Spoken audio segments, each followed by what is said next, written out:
देशमा हुने ठुला अवार्ड फङ्सनहरू पनि विवाद रहित बन्न सकेका छैनन्। तर नेपालमा चाहिँ लाजै मर्दो हुँदो रहेछ। अवार्ड दिने अथवा सम्मान दिने भनेको के हो?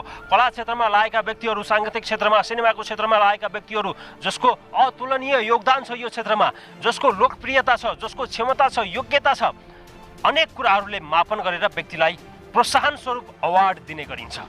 तर नेपालमा त अचम्मै हुँदो रहेछ। 15,000 दिनुहोस् अवार्ड लिनुहोस्, 10,000 दिनुहोस् सम्मान लिनुहोस्, फोटो खिच्नुहोस्, फेसबुकमा हाल्नुहोस्, सम्मान पाएँ मैले, अवार्ड पाएँ भन्नुहोस्, आफ्नो मार्केटिङ आफै गर्नुहोस्। अवार्डको, सम्मानको गरिमालाई, त्यसको महत्त्वलाई धज्जी उडाइँदैछ नेपालमा।